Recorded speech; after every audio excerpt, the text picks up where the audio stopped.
TV Little Hearts in association with Jesus Youth Kairos Buds. എല്ലാ കൂട്ടുകാർക്കും Shalom ടിവിയും Jesus youth Kairos ബഡ്സും ചേർന്നൊരുക്കുന്ന ലിറ്റിൽ ഹാർട്സ് പ്രോഗ്രാമിലേക്ക് സ്വാഗതം. We are back with another episode. നമുക്ക് നമ്മുടെ ഫസ്റ്റ് സെഗ്മെന്റിലേക്ക് പോയാലോ? നമ്മുടെ ഫസ്റ്റ് സെഗ്മെന്റ് ആണ് കിഡ്സ് വൈബ്സ്. ഇന്ന് എന്താണാവോ നമ്മുടെ കൂട്ടുകാർ ഒപ്പിച്ച് വെച്ചിരിക്കുന്നത്? Come on guys, let's watch kids vibes. എടാ വെക്കേഷൻ എന്ത് പെട്ടെന്നാടാ തീരുന്നേ. അതേടാ, നീ എന്താ ഇനി പരിപാടി ബാക്കി? നീ കല്യാണം ഉണ്ട് എടുത്തച്ച, അതിന് പോണം. കൊച്ചു കല ഞാൻ നാട്ടിലേക്ക് പോയിട്ട് വന്നു. ആണോ? എടാ നീ തന്നെ ഞാൻ കേട്ടോ. ശരി. ദൈവമേ, ഇതെങ്ങാനും പൊട്ടുപോടെ. നിങ്ങൾക്ക് ഒരുമാതിരി പോടായിരുന്നു കളിയാക്കാൻ വന്നേക്കണേ ഇറക്കാൻ. പിന്നെ നീ എവിടെയൊക്കെ പോയാടാ വെക്കേഷൻ? വെക്കേഷൻ അമ്മ വീട്ടിൽ പോയി, പിന്നെ വേറെ വല്ല അടുത്തൊന്നും പോയില്ല. സ്കൂളിൽ പോണെങ്കിൽ ബാഗ് മടിയാടാ. എന്ത് കഷ്ടമാണെന്ന് പറഞ്ഞു. ആരാണ് ഈ സ്കൂൾ ഉണ്ടാക്കിയത്? ഞാൻ പഠിച്ചത് ചൈനക്കാരാണ്. ഒരു ഫൺ ഫാക്ടറിയോ? ചൈനക്കാരാണ് സ്കൂളും തുടങ്ങിയത്, എക്സാമും തുടങ്ങിയത്. എന്താണ് എല്ലാരും ഉണ്ടല്ലോ. ജോഷു നീ ഒന്ന് മാറിക്കൊടുത്തേടാ. സൂക്ഷിച്ചാണേ. എന്താ നിങ്ങളുടെ പരിപാടി? എന്താ വെക്കേഷൻ അടിച്ചു പൊളിക്കണായിരിക്കും അല്ലേ? സ്കൂൾ റീഓപ്പണിംഗ് അല്ലേ? ഇപ്പൊ ഒരു 2 ആഴ്ച കൂടി കഴിഞ്ഞ റീഓപ്പണിംഗ് ആയി. എനിക്കുണ്ടല്ലോ ഈ ചേച്ചിയുടെ എൻട്രൻസ് പരീക്ഷയാണ്. എനിക്ക് ടൂറൊന്നും പോകാൻ പറ്റില്ല വെക്കേഷനിൽ. ടൂറെങ്ങും പോകാൻ പറ്റിയിട്ടില്ല. അതിന് വിഷമിക്കണ്ട, ഇനി 2 ആഴ്ച കൂടെ ഉണ്ടല്ലോ. 2 ആഴ്ച കൊണ്ട് എന്ത് ചെയ്യാനാണ്? ആകെ ഒരു 2 മാസം വെക്കേഷൻ. അതെങ്ങനെ കണ്ണടച്ച് തുറക്കുന്നതിന് മുമ്പ് ആ വെക്കേഷൻ അങ്ങോട്ട് തീരും. പിന്നെ സ്കൂളിന്റെ പ്രിപ്പറേഷൻ ഒക്കെ വേണ്ടേ? പിന്നെ എല്ലാ വർഷവും ഞാൻ വിചാരിക്കും കുറച്ചും കൂടെ നന്നായിട്ട് പഠിക്കണം, എല്ലാം ചെയ്യണം. പക്ഷെ സ്കൂള് തുറന്നു കഴിയുമ്പോ ഒരു മടി വരും. ബാഗ് മേടിക്കണം, ഷൂ മേടിക്കണം, കൊട എല്ലാം മേടിക്കണം. പുതിയത് മേടിക്കണം അല്ലേ? എനിക്ക് യൂണിഫോം മേടിക്കണം. യൂണിഫോം മേടിക്കണോ നിനക്ക്? അത് ശരി. അപ്പൊ എല്ലാം പുതിയ സാധനങ്ങൾ വാങ്ങിക്കണം. അടുത്ത ആഴ്ച ഞങ്ങൾക്കൊരു കല്യാണം ഉണ്ട്, അപ്പൊ അതിന് ഞങ്ങൾക്ക് പുതിയ ഡ്രസ്സൊക്കെ വാങ്ങണം. ഇവൻ നേരത്തെ അതിനെ കുറിച്ച് പറഞ്ഞോണ്ടിരിക്കുകയായിരുന്നു. എല്ലാവർക്കും പുതിയ ഡ്രസ്സ് വാങ്ങണം. എടാ പിള്ളേരെ, നിങ്ങളൊന്ന് കേട്ടെ. നിങ്ങൾ എന്തൊക്കെ കാര്യങ്ങൾ പറഞ്ഞുകൊണ്ടിരിക്കണേ? നിങ്ങൾ ഇപ്പൊ പറഞ്ഞ ഈ കാര്യങ്ങളൊക്കെ നിന്റെ വീട്ടുകാർക്ക്, പപ്പയ്ക്കും മമ്മിക്കൊക്കെ അറിയാമോ? നിങ്ങൾ സ്കൂൾ തുറക്കുമ്പോഴത്തേക്കും പുതിയ ഡ്രസ്സ്, പുതിയ ഷൂ, പുതിയ ബാഗ്. മോളെ, നീ പറഞ്ഞത് യൂണിഫോം വാങ്ങിക്കുന്ന കാര്യമല്ലേ? മോൾക്ക് കഴിഞ്ഞ വർഷത്തെ യൂണിഫോം ഇരിപ്പില്ലേ? പുതിയ യൂണിഫോം വേണോ അല്ലേ? എടാ മക്കളെ, നിങ്ങളൊന്ന് ശ്രദ്ധിച്ച് കേട്ടെ. എല്ലാ വർഷവും നിങ്ങൾക്ക് യൂണിഫോം ഉപയോഗിക്കുന്നില്ലേ? അപ്പൊ പപ്പേനോടും മമ്മീനോടും നിങ്ങൾ ഈ വർഷം ചെന്ന് പറയണം, ഈ വർഷം പുതിയ യൂണിഫോം വേണ്ടാന്ന് പറയണം. കാരണം പഴയത് ഇരിപ്പുണ്ട്. 2 ജോഡി 3 ജോഡി, ചിലവർക്ക് 4 ജോഡിയൊക്കെ ഉണ്ടാവും. നന്നായിട്ട് വാഷ് ചെയ്തെടുത്ത് അയൺ ചെയ്ത് കഴിഞ്ഞാൽ അത് മതി. പിന്നെ സ്റ്റിച്ച് വിട്ട് കീറിപ്പോയതൊക്കെ ആണെങ്കിൽ പുതിയത് വാങ്ങിക്കാം. അപ്പൊ നിങ്ങൾ പപ്പേനോടോ അല്ലെങ്കിൽ മമ്മേനോടോ ചെന്ന് പറയണം, ഈ വർഷം പുതിയ യൂണിഫോം വേണ്ട. പോയി ചെക്ക് ചെയ്ത് കഴിഞ്ഞിട്ട് പറഞ്ഞാൽ മതി. നല്ല യൂണിഫോം ആണെങ്കിൽ പഴയത് തന്നെ എടുക്കുക. പിന്നെ നീ പറഞ്ഞ കാര്യം, നീ അങ്ങനെ ടെൻഷൻ അടിക്കേണ്ട കാര്യമൊന്നുമില്ല. വെക്കേഷൻ കഴിഞ്ഞ് പുതിയ ക്ലാസ് ആരംഭിക്കാൻ വേണ്ടി റീ ഓപ്പണിങ്ങിന്റെ സമയത്ത് എന്തിനാ ടെൻഷൻ അടിക്കേണ്ട ആവശ്യം? നീ പറഞ്ഞു നിനക്ക് മടിയാവുന്നു, പഠിക്കാനായിട്ട് ആഗ്രഹിക്കുന്നുണ്ടെങ്കിലും മടി വരുന്നു എന്നൊക്കെ.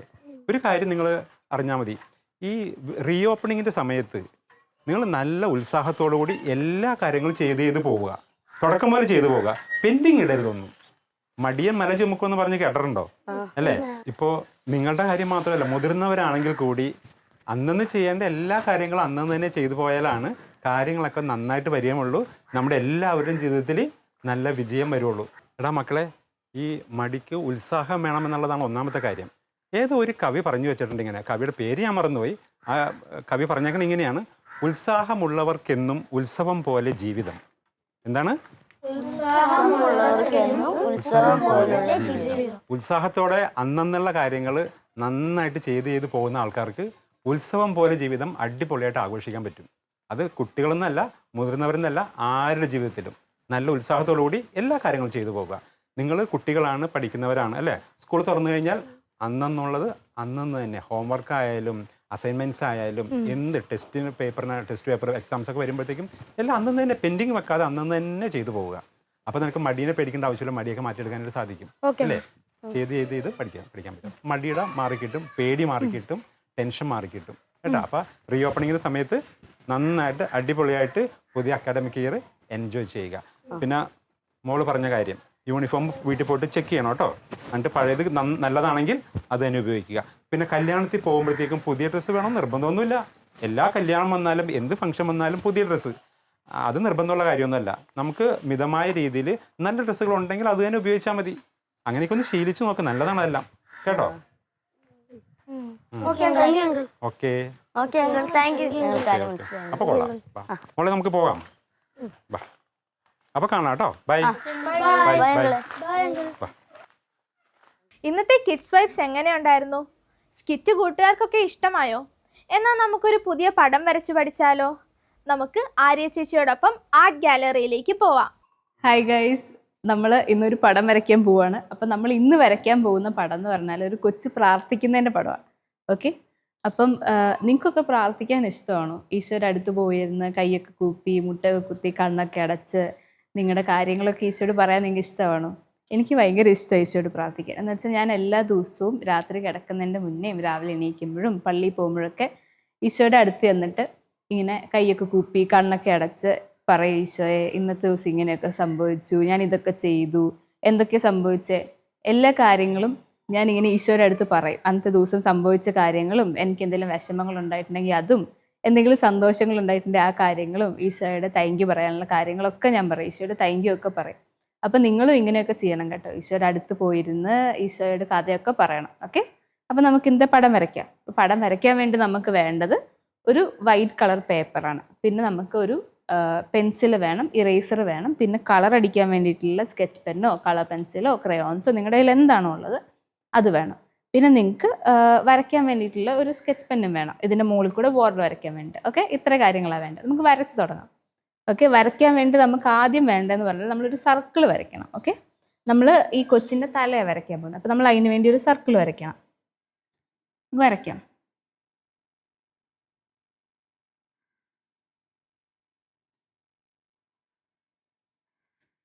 ഓക്കെ, നമ്മൾ ആദ്യം സർക്കിൾ വരച്ചു. ഇതാണ് ആ കൊച്ചിൻ്റെ തല. പിന്നെ നമുക്ക് മൂക്ക് വരയ്ക്കാം. മൂക്ക് വരയ്ക്കാൻ വേണ്ടി നമ്മൾ ചെറിയൊരു സി പോലത്തെ ഷേപ്പിലൊരു ചെറിയൊരു മൂക്ക വരയ്ക്കണ്ടേ, ഞാൻ കാണിച്ചു തരാവേ. ഇങ്ങനെ. ഓക്കെ, നമ്മൾ മൂക്ക് വരച്ചു. ഇനി നമുക്ക് കണ്ണ് വരയ്ക്കാം. കണ്ണ് വരയ്ക്കാൻ വേണ്ടി ഒരു യു ഷേപ്പ് വരയ്ക്കണം, ഒരു ചെറിയ യു ഷേപ്പ് ഇതേപോലെ. ഓക്കെ, യു ഷേപ്പ് വരച്ചില്ലേ? ഇനി നമുക്ക് ചെവി വരയ്ക്കാം. ചെവി വരയ്ക്കാൻ വേണ്ടി ഒരു സി തിരിച്ചിട്ട പോലെ, ഒരു സി തിരിച്ചിട്ട പോലത്തെ ഒരു ഷേപ്പ് വരയ്ക്കണം. ഓക്കെ, നമ്മൾ ഇങ്ങനെ വരച്ചു. അതുകൊണ്ട് ഇതിനകത്തൊരു ചെറിയൊരു വളഞ്ഞൊരു വര വരയ്ക്കണം, ഇങ്ങനെ. ഓക്കെ, ഇങ്ങനെ വരയ്ക്കണം. ഇനി നമുക്ക് കൊച്ചിന് ചുണ്ട് വരയ്ക്കാം. ഒരു ചെറിയതായി ടീഷർട്ട് കഥയൊക്കെ പറഞ്ഞ് ചിരിക്കുന്ന ഒരു കുഞ്ഞു ചുണ്ട. അതിനായിട്ട് നമ്മൾ കുഞ്ഞൊരു വളഞ്ഞ വര വരയ്ക്കണം, ഇങ്ങനെ. ഞാൻ കാണിച്ചു തരാവേ. ഇങ്ങനൊരു വര വരയ്ക്കണം. ഇനി നമുക്ക് കൊച്ചിൻ്റെ മുടി വരയ്ക്കാം. മുടി വരയ്ക്കാൻ വേണ്ടിയിട്ട് നമ്മളൊരു ഇങ്ങനൊരു വളഞ്ഞ വര വരയ്ക്കണം. ഞാൻ കാണിച്ചു തരാവേ. ഇങ്ങനൊരു വളഞ്ഞ വര വരയ്ക്കണം. നിങ്ങൾ വരയ്ക്കുമ്പോൾ എന്തെങ്കിലും മിസ്റ്റേക്സ് ഉണ്ടെങ്കിൽ നിങ്ങൾ മായ്ച്ചിട്ട് ഒന്നുകൂടെ വരച്ചാൽ മതി. എന്നിട്ട് നമ്മൾ ചെവിയുടെ താഴേന്ന് ഇപ്പുറത്തേക്ക് ഇങ്ങോട്ടും ഒരു വര വരയ്ക്കണം. ഓക്കെ, നിങ്ങൾ വരയ്ക്കുന്നത് ഒരു ഗേൾ ആണെങ്കിൽ നിങ്ങൾ ഒരു ഗേളിനെ വരയ്ക്കാനാണ് നിങ്ങൾക്ക് ഇഷ്ടമെങ്കിൽ നിങ്ങൾക്ക് ഇവിടെ മുടി കെട്ടി വെച്ചേക്കുന്ന പോലെ ഇവിടെ മുടി വരയ്ക്കാം. നിങ്ങൾക്കൊരു ബോയിനെ വരയ്ക്കാൻ ഇഷ്ടമെങ്കിൽ നിങ്ങൾ മുടിയൊന്നും വരയ്ക്കേണ്ട, ഇത്രയും വരച്ചാൽ മതി. ഓക്കെ, ഞാൻ കാണിച്ചു തരാം. ഞാനൊരു ഗേളിനെ വരയ്ക്കുന്നത്. അപ്പം ഞാൻ എങ്ങനെ വരയ്ക്കുന്നത് ഞാൻ കാണിച്ചു തരാം. ഞാനിവിടെ ഇങ്ങനെ ഇങ്ങനെ ഇങ്ങനെ ഇങ്ങനെ ഇങ്ങനെ വരയ്ക്കും. ഓക്കെ, അപ്പം മുടി കെട്ടി വെച്ച ഒരു കുഞ്ഞു ഗേൾ. ഓക്കെ, നമുക്ക് ബോഡി വരയ്ക്കാം. അപ്പോൾ കൊച്ചിൻ്റെ ബോഡി വരയ്ക്കാൻ വേണ്ടിയിട്ട് നമ്മൾ എന്ത് ചെയ്യണം? നമ്മൾ ഇവിടെ നിന്ന് താഴേക്ക് ഇങ്ങനെ ഒരു ലൈൻ വരയ്ക്കണം. ഇപ്പുറത്തെ സൈഡിൽ അതേപോലെ താഴേക്ക് ഒരു ലൈൻ വരയ്ക്കണം. ഈ രണ്ട് ലൈൻ കൂട്ടിമുട്ടിക്കാൻ വേണ്ടിയിട്ട് നമുക്ക് ഇവിടെ ഒരു ലൈൻ വരയ്ക്കാം. ഓക്കെ, വരച്ചില്ലേ? ഇനി നമുക്ക് കൊച്ചിൻ്റെ കാല് വരയ്ക്കാം. അപ്പോൾ കൊച്ച് മുട്ടയെ കുത്തി നിലത്തായിരിക്കുന്നത്. അപ്പം നമുക്ക് ഇങ്ങനെ നീണ്ട ഒരു ഷേപ്പ് വരയ്ക്കാം. എന്നിട്ട് ഒരു കാല് വരച്ചില്ലേ? ഇനി അപ്പുറത്തെ കാല് നമ്മൾ ചെറുതായിട്ട് കാണത്തുള്ളേ, കാരണം സൈഡിൽ നിന്നാണല്ലോ, അപ്പോൾ ചെറുതായിട്ട് കാണത്തുള്ളൂ. അപ്പോൾ അതിന് വേണ്ടിയിട്ട് നമ്മളൊരു ഇങ്ങനത്തെ ഒരു ഷേപ്പ് വരയ്ക്കണം. ഇങ്ങനെ ഇവിടെ നിന്ന് ഒരു ലൈൻ പോലെ എടുത്തിട്ട് ഇവിടെ കൊണ്ട് ഇങ്ങനെ അവസാനിപ്പിക്കണം. ഇത്രേ ഉള്ളൂ, ഒരു കുഞ്ഞു ഷേപ്പ്. ഓക്കെ, ഇനി നമുക്ക് കൈ കൂപ്പി നിൽക്കുന്ന കൈ വരയ്ക്കാം. അതിന് വേണ്ടിയിട്ട് നമ്മൾ ഇവിടെ വരച്ച പോലത്തെ ഒരു യു ഒക്കെ പോലെ, ഒരു സി ഒക്കെ പോലെ ഇരിക്കുന്ന ഒരു വളഞ്ഞ ഷേപ്പ് വരയ്ക്കണം. ഞാൻ കാണിച്ചു തരാം. ഇവിടുന്ന് ഇങ്ങനെ എടുത്തിട്ട് ഇങ്ങനൊരു ഷേപ്പ്. ഓക്കെ, നമ്മളൊരു കൈ വരച്ചു. ഇനി അപ്പുറത്തെ കൈ വരയ്ക്കാൻ ഇതേപോലെ ഒരു കുഞ്ഞു ഷേപ്പ് ഇവിടെ നിന്ന് ഇങ്ങനെ എടുത്തിട്ട് ഇങ്ങനെ കൊണ്ട് വെച്ചേക്കുന്ന ഒരു കുഞ്ഞു ഷേപ്പും കൊണ്ട് വരയ്ക്കണം. അപ്പോൾ കൈയായി. ഇനി നമുക്ക് എന്താ വരയ്ക്കണ്ടേ? ഇനി നമുക്ക് ഈ കൈയിൻ്റെ ഡ്രസ്സിൻ്റെ കൈ നമുക്ക് ഇവിടം വരെ കാണാവേ. അപ്പോൾ അതിന് വേണ്ടി നമ്മൾ ഇങ്ങനെ ഒരു ലൈൻ വരയ്ക്കണം. ഇപ്പുറത്തും ഇങ്ങനെ ഒരു ലൈൻ വരയ്ക്കണം. ഓക്കെ, നമ്മൾ ഡ്രസ്സ് വരച്ചു. ഇനി നമുക്ക് എന്താ വരയ്ക്കണ്ടേ?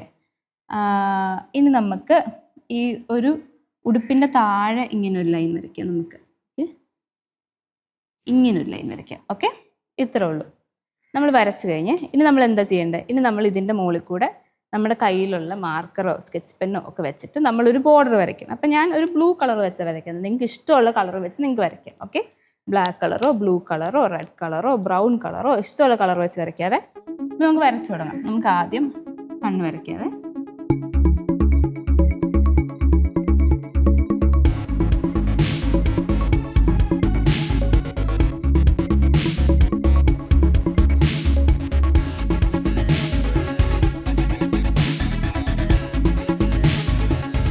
നമ്മൾ വരച്ചു കഴിഞ്ഞു. ഇനി നമുക്ക് എന്താ ചെയ്യണ്ടേ? ഇനി നമുക്ക് കളർ അടിക്കാം. അപ്പം ഞാൻ എൻ്റെ കൊച്ചിൻ്റെ ഉടുപ്പിന് റെഡ് കളറാണ് കൊടുക്കുന്നത്. നിങ്ങൾക്ക് ഇഷ്ടമുള്ള കളർ കൊടുക്കാം. ഓക്കെ, നിങ്ങൾക്ക് കളർ കൊടുക്കാം.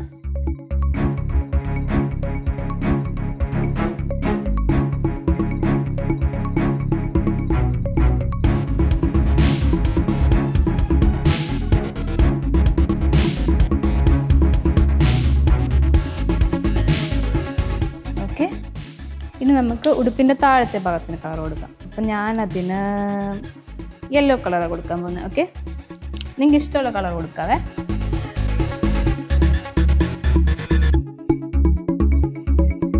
ഓക്കെ, ഇത് നമ്മൾ ഒരു കാര്യം വിട്ടുപോയി. നമ്മൾ ഇതാ ഈ കൈ കൂപ്പി വെച്ചേക്കുന്നതിൻ്റെ ഇവിടെ ഡ്രസ്സിൻ്റെ ചെറിയ അറ്റം കാണുന്നുണ്ട്. അവിടെ നമുക്ക് റെഡ് കളർ കൊടുക്കാവേ.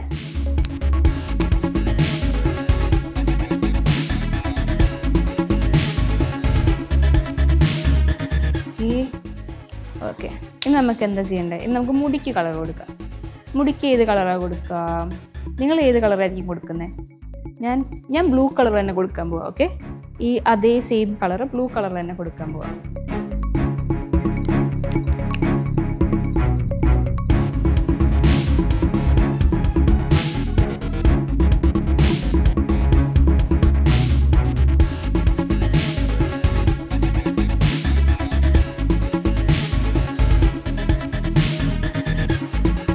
ഓക്കെ, നിങ്ങൾ മുടിക്ക് കളർ എടുത്ത് കഴിഞ്ഞോ? എങ്ങനെയുണ്ട്? നിങ്ങൾക്ക് ഇഷ്ടപ്പെട്ടോ? നല്ല ഭംഗിയുണ്ടോ? അപ്പം നിങ്ങളെല്ലാവരും ഇതേപോലെ നിങ്ങളിങ്ങനെ കൈകൂപ്പി ഈശോയുടെ മുന്നിൽ പ്രാർത്ഥിക്കുന്ന പടം വരയ്ക്കണം കേട്ടോ. വരച്ചാൽ മാത്രം പോരാ, നിങ്ങളെല്ലാ ദിവസവും ഈശോയുടെ മുന്നിൽ രാത്രിയോ രാവിലെയോ നിങ്ങൾക്ക് ഇഷ്ടമുള്ള ഒരു സമയത്ത് കുറച്ച് സമയം ഈശോയോട് പ്രാർത്ഥിക്കണം. നിങ്ങൾക്ക് ഇഷ്ടമുള്ള കാര്യങ്ങളൊക്കെ ഈശോയോട് പറയണം കേട്ടോ. അപ്പം നമുക്ക് വീണ്ടും കാണാം. ബൈ. ഇന്ന് പഠിപ്പിച്ച ഡ്രോയിങ് എല്ലാവരും വരച്ച് പ്രാക്ടീസ് ചെയ്യണേ. എന്നാൽ നമുക്ക് നമ്മുടെ അടുത്ത സെഗ്മെൻറ്റിലേക്ക് പോയാലോ? നമ്മുടെ അടുത്ത സെഗ്മെൻറ്റ് ടീനേജേഴ്സിനും യൂത്തിനും ഉള്ളതാണ്. നമുക്ക് അവരുടെ സംശയങ്ങളൊക്കെ തീർത്ത് കൊടുക്കാം. Let's solve the puzzle. ഇതില് ഒരു കാര്യം അച്ഛൻ പറഞ്ഞല്ലേ കഴിഞ്ഞ ദിവസം? അരുണിന്റെ സെമിനാരിൽ ചേരാൻ പോകുന്നു എന്ന് പറഞ്ഞായിരുന്നു. ശരിയാണോ? ശരിയാ. നീ ചേർന്ന് വന്നിട്ടോടെ? ഞാൻ അന്വേഷിച്ചായിരുന്നു സ്ഥലം. എവിടെയാടാ? തൃശ്ശൂര്. തൃശ്ശൂര് ഏത് സഭയപ്പോ? സലേഷ്യനിലോ? ഓ ഓ ഓ. അപ്പൊ എങ്ങനെയാ പോവാൻ എനിക്ക് തോന്നിയ? Jesus youth. അല്ല, അപ്പൊ ആരെല്ലാം ഒന്ന് വിളിക്കൊക്കെ ചെയ്തൂടെ? അവിടെ നിന്ന് അച്ഛന്മാര്. Okay okay okay. ആരന്റെ വീട്ടിൽ നിന്ന് സമ്മതിച്ചോ? വീട്ടില് അപ്പനും അമ്മയൊക്കെ സമ്മതിച്ചോ? ഒരു മോനല്ലേ ഉള്ളൂ? ആണോ? കൊള്ളാം, നല്ല തീരുമാനമാണ്. നീലു വന്നല്ലോ. എവിടെ പോയിച്ചാ നീ? ഒന്നും പറയണ്ടോ, ചേട്ടനൊരു പെണ്ണ് കാണാൻ പോയത്. എന്നിട്ടോ? 36ാമത്തെ പെണ്ണ്. ഉറപ്പിച്ചോ? ഇല്ല, എന്തൊക്കെയുണ്ട്? എന്തൊക്കെയോ പറഞ്ഞ അതും പോയി. ഒപ്പം പോയതാ? കൂടെ പോയതാ. ചായ കുടിച്ച? ചായ കുടിച്ചോ? ഏയ്, അവിടെ നിന്ന് ഇറങ്ങി. കൊള്ളാം. ഈ പറഞ്ഞോലേ, ഈ ഞങ്ങളുടെ ക്ലാസ്സിലേക്ക് ഈയിടക്ക് ഡിസ്കഷൻ നടക്കണായിരുന്നു ഈ ഒരു കാര്യത്തില്. ഈ ഇങ്ങനെ കല്യാണം കഴിക്കണോ വേണ്ടേ? അവർക്ക് പറഞ്ഞെന്ന് വെച്ചാൽ കല്യാണം കഴിക്കണ ആവശ്യമൊന്നും ഇല്ല, എന്തിനാ കല്യാണം കഴിക്കണേ? എല്ലാരും ഡിവോഴ്സ് ആയി പോണ് ഇപ്പോഴത്തെ കാലത്തിലേ. നിങ്ങൾക്ക് എന്ത് തോന്നുന്നു?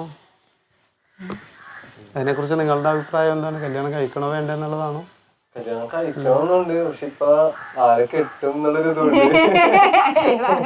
പക്ഷെ ഇപ്പൊ ആരും കല്യാണത്തിന് ആരും നിക്കുന്നില്ലല്ലോ. കൂടുതൽ ആൾക്കാർ ലിവിങ് ടുഗദറിലോട്ടും അല്ലാണ്ട് സോളോ ലൈഫ് എൻജോയ് ചെയ്തൊക്കെ ഇങ്ങനെ നടക്കണവര്. ആ ഒരു സമയം പെണ്ണിട്ടത്തെ അവസ്ഥ എനിക്കല്ലേ പേടിയിട്ട്. ഇപ്പോഴത്തെ ഒരു ട്രെൻഡ് അനുസരിച്ചിട്ട് കല്യാണം വേണ്ടാന്ന് തീരുമാനിക്കുന്നവരുടെ എണ്ണം കൂടിക്കൂടി വരികയാണല്ലോ. അതെ, ഞാൻ പറയട്ടെ, ഇപ്പൊ കൊറേ കാശൊക്കെ മുടക്കാണല്ലോ നമ്മൾ കല്യാണം കഴിക്കണത്. ഇപ്പൊ ഫുഡിന്റെ കാര്യം അങ്ങനെ അറേഞ്ച്മെന്റ് ഒക്കെ കഴിഞ്ഞിട്ട്. പക്ഷെ അത് കഴിഞ്ഞിട്ട് എല്ലാം അധികം വൈകാതെ ഇങ്ങനെ ഡൈവോഴ്സിലേക്കൊക്കെ പോകുമെന്ന് ഭയങ്കര പേടിയുണ്ട്. അത്രയും കാശ് മുടക്കിയിട്ട് അതൊക്കെ വെറുതെ പോയാലും. ഇതിൽ ഒരു കാര്യമുള്ളത്, വിവാഹം എന്ന് പറയുന്നതിൻ്റെ ആ എന്താണതെന്ന് തിരിച്ചറിയാതെ വിവാഹത്തിലേക്ക് കയറുമ്പോഴാണ് ഈ ഒരു ഡിവോഴ്സൊക്കെ നടക്കുന്നത്. പ്രധാനമായിട്ടും അജ്ഞതയാണ് ഇതിൻ്റെ പിന്നിലുള്ളത്. നമ്മൾ വിവാഹത്തെക്കുറിച്ച് മീഡിയയിൽ കാണുന്നതോ അല്ലെങ്കിൽ ആരെങ്കിലുമൊക്കെ പറഞ്ഞ് കേൾക്കുന്നതോ ചില സംഭവങ്ങളോ ഒക്കെ വെച്ചിട്ടായിരിക്കും നമ്മൾ വിവാഹ ജീവിതത്തിലേക്ക് പ്രവേശിക്കുന്നതെങ്കിൽ തീർച്ചയായിട്ടും അവിടെ ഈ അസ്വസ്ഥതകൾ ഉണ്ടാകാനുള്ള സാധ്യതയുണ്ട്.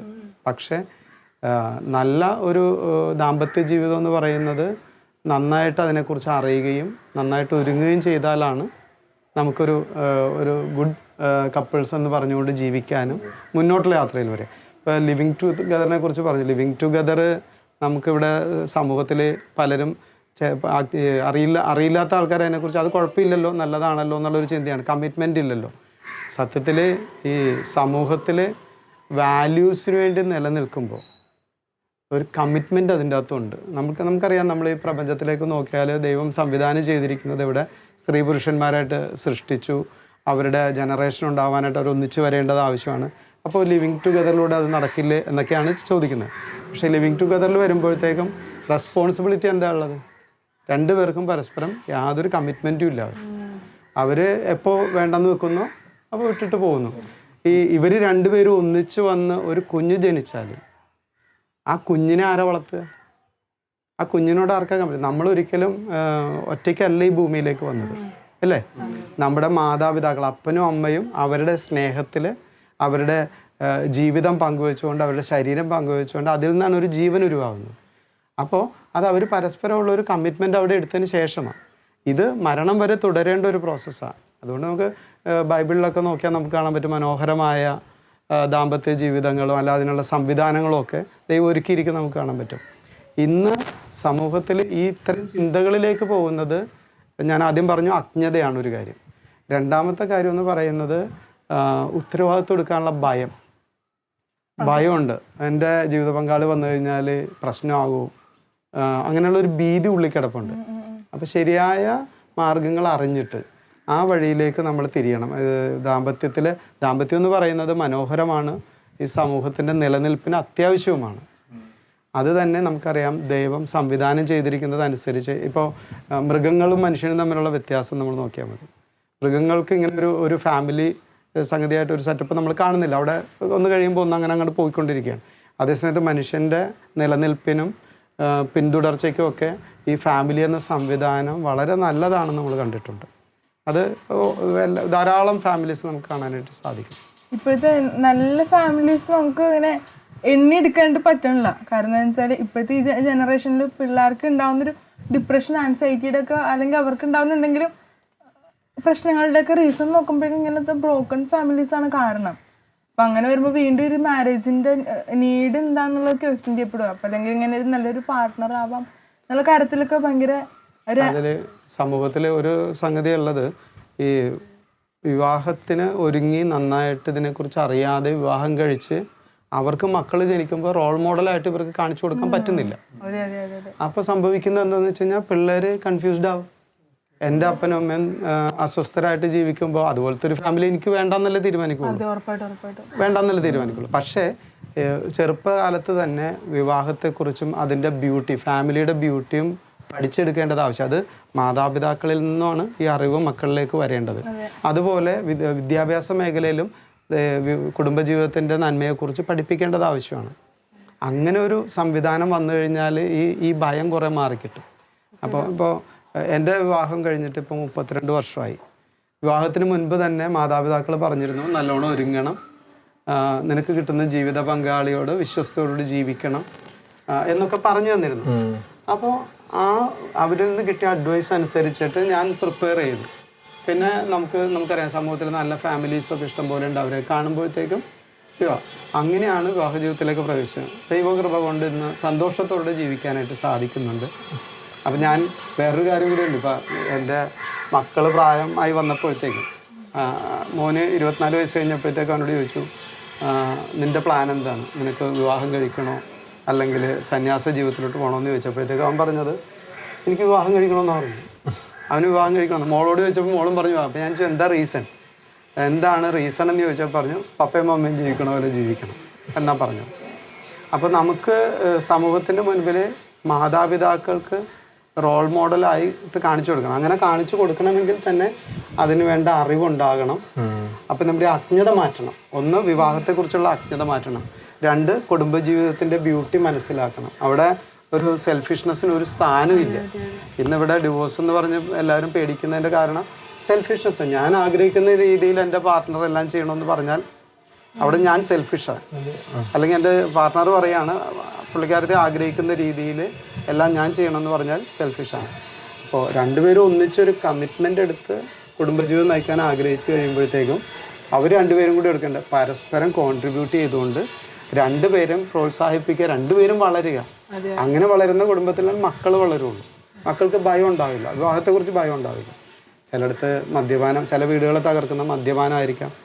ചിലയിടത്ത് സോഷ്യൽ കമ്മിറ്റ്മെന്റ് ഇല്ലാത്തത്, അതൊക്കെ ആയിരിക്കാം നമ്മളെ തകർക്കും. ഇപ്പൊ ഇവന്റെ ചേട്ടൻ്റെ പുള്ളിക്കാരൻ നല്ലൊരു മനുഷ്യനാണ്. പക്ഷെ ഇപ്പൊ ഇത്രയും കഴിഞ്ഞിട്ട് ഒരു പെണ്ണ് കിട്ടാത്തൊരവസ്ഥയൊക്കെ വരുന്നുണ്ടല്ലോ. ഇന്ന് പെൺകുട്ടികളും ഒത്തിരി ഭയപ്പെടുന്നുണ്ട്. കൂടുതൽ ഭയപ്പെടുന്ന ആൺകുട്ടികളെക്കാൾ കൂടുതൽ ഭയപ്പെടുന്ന പെൺകുട്ടികളാണ്. കാരണം എൻ്റെ സ്വാതന്ത്ര്യം നഷ്ടപ്പെടും, വരുന്ന ആള് എന്നോട് പലതും എന്താ പറയുക അങ്ങനെ എങ്ങനെ വരും. അത് സമൂഹത്തിൽ ഉണ്ടാക്കിയിരിക്കുന്ന ഒരു ഇമ്പാക്റ്റാണ്, മീഡിയ വഴിയൊക്കെ ഉണ്ടാക്കുന്ന ഒരു ഇമ്പാക്റ്റാണ്. അവിടെ ഇപ്പം ഉള്ളത് ചേട്ടന് വിവാഹ ജീവിതത്തെക്കുറിച്ച് വ്യക്തമായ അറിവും ധാരണയും ഉണ്ടാകുക എന്നുള്ളത് ഒരു പ്രധാനപ്പെട്ട കാര്യം. ആരാണ് വിവാഹം കഴിക്കാൻ തീരുമാനിക്കുന്നത് അത് നാളുകൾക്ക് മുമ്പ് അതിനെ ഒരുക്കിക്കൊണ്ടുവരിക, ആ അറിവ് സമ്പാദിക്കുക. അത് കഴിഞ്ഞിട്ട് നമ്മൾ ദൈവത്തോട് പ്രാർത്ഥിച്ചുകൊണ്ടാണ് ഈ ഒരു മുന്നോട്ട് പോകേണ്ടത്. പിന്നെ ഒരാളെ കണ്ട് നമുക്ക് ഇഷ്ടപ്പെട്ട് കഴിഞ്ഞാൽ ആ ആളുമായിട്ട് വളരെ ഫ്രീഡത്തോട് സംസാരിക്കും. ഇന്നിപ്പോൾ മാതാപിതാക്കൾ എല്ലാവരും അതിന് പെർമിഷനൊക്കെ തരുന്നുണ്ട്. സോഷ്യലി നമുക്ക് സംസാരിക്കാം, നമ്മുടെ കൺവിക്ഷൻ എന്താണ് അതൊക്കെ പറയാനൊക്കെ പറ്റും. എന്നിട്ട് രണ്ടുപേരും കൂടി ഒരു ഡിസിഷൻ എടുത്താൽ പിന്നെ അവിടെ മാറ്റമില്ല, മാറി ചിന്തിക്കാൻ ഒരു അവസരമില്ല.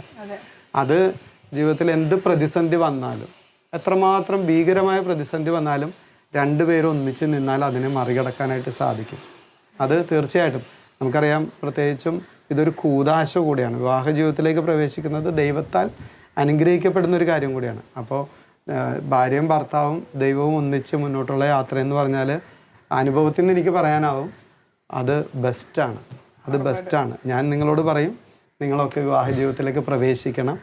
ഉത്തരവാദിത്വമുള്ള ദമ്പതികളായി ഈ സമൂഹത്തിൽ ജീവിക്കണം. അവിടെയാണ് നമുക്ക് ഈ സമൂഹത്തെയും ബിൽഡ് ചെയ്യാൻ പറ്റുക. ഒപ്പം തന്നെ ഒരു കാര്യം ഓർക്കേണ്ടത്, വാല്യൂസിന് ഇമ്പോർട്ടൻസ് കൊടുക്കണം, മൂല്യങ്ങൾക്ക്. അപ്പോൾ നമുക്കറിയാം ഹ്യൂമൻ വാല്യൂസ് എന്ന് പറയുന്നത് സത്യം, നീതി, സ്നേഹം, സേവനം, ഇതൊക്കെയാണ്. അപ്പോൾ ഇതിന് പരസ്പരം ഞാൻ എൻ്റെ ജീവിത പങ്കാളിയെ സ്നേഹിക്കും അൺകണ്ടീഷണലായിട്ട് എന്ന് തീരുമാനിക്കുന്ന ഒരാൾക്ക് എങ്ങനെ വഴക്കിട്ട് പോകാൻ പറ്റും? എന്ത് പ്രശ്നം ഉണ്ടായാലും വഴക്കിട്ട് പോകാൻ പറ്റില്ല. അപ്പം ഞാൻ പറഞ്ഞ വാല്യൂസിന് ഇമ്പോർട്ടൻസ് കൊടുത്തുകൊണ്ട് ജീവിക്കുക. തീർച്ചയായിട്ടും നമ്മളൊരു ബ്ലെസ്സിങ് ആയിട്ട് മാറും. നമ്മളെ കാണുമ്പം അല്ലെങ്കിൽ നമുക്ക് ദൈവം മക്കളെ തന്നാലും മക്കൾ നിങ്ങളോട് തന്നെ പറയും ഞങ്ങൾക്ക് കല്യാണം കഴിച്ചാൽ മതി, പപ്പയും അമ്മയും ജീവിക്കുന്നത് പോലെ ജീവിക്കണം. ഇപ്പൊ ഇവന്റെ ആരോണ്ട് വൊക്കേഷൻ കാര്യം പറഞ്ഞപ്പോൾ ഞാൻ ഓർത്ത്, പാരന്റ്സ് അത്രയും ബ്ലെസ്ഡ് ആയിട്ടുള്ള പാരന്റ്സ് ഉണ്ടായത് കൊണ്ടാണല്ലോ അങ്ങനെ നല്ല ഫാമിലി നിന്നാണല്ലോ നല്ലൊരു വൊക്കേഷനൊക്കെ ഉണ്ടാവുകയൊക്കെ ചെയ്യണേ. അപ്പൊ അങ്ങനെ നോക്കുമ്പോൾ എല്ലാതും കൊണ്ടും ഫാമിലി ഭയങ്കര ഇമ്പോർട്ടൻ്റ് ആണ്. നമ്മുടെ ഈ പറഞ്ഞ ഒരു കൺവിക്ഷൻ ഇല്ലായ്മയും അതിനെക്കുറിച്ച് സീരിയസ് ആയിട്ട് എടുക്കാത്തൊക്കെയാണ് കാരണം. അപ്പോൾ എല്ലാവർക്കും ഒത്തിരി നന്ദി. നിങ്ങൾ ചിന്തിക്കണം, ഇപ്പോഴും നിങ്ങൾ ചിന്തിക്കണം, നല്ലൊരു കുടുംബത്തിൻ്റെ ഭാഗമാകാനായിട്ട് നിങ്ങളിലൂടെ നല്ലൊരു കുടുംബം രൂപപ്പെടുകയും ഈ സമൂഹത്തെ നന്മയിലേക്ക് കൊണ്ടുപോകാനായിട്ട് മൂല്യങ്ങളുള്ള ഒരു ജീവിതം നിങ്ങളുടെ കുടുംബം വഴി കാണിച്ചു വെച്ചാൽ നമുക്ക് ചുറ്റുമുള്ളവരെല്ലാവരും മൂല്യങ്ങളുള്ളവരായിട്ട് മാറും. എല്ലാവരെയും ദൈവം അനുഗ്രഹിക്കട്ടെ. ഞാൻ ഇറങ്ങാണെന്നാ. Okay, thank you. നമ്മുടെ ചേട്ടന്മാരുടെയും ചേച്ചിമാരുടെയും സംശയങ്ങൾക്കൊക്കെ പരിഹാരമായെന്ന് വിശ്വസിക്കാം. ഇന്നത്തെ എപ്പിസോഡ് വൈൻഡപ്പ് ചെയ്യാൻ സമയമായി. അടുത്തയാഴ്ച പുതിയൊരു എപ്പിസോഡുമായി വീണ്ടും കാണാം. അതുവരെ ബൈ ബൈ.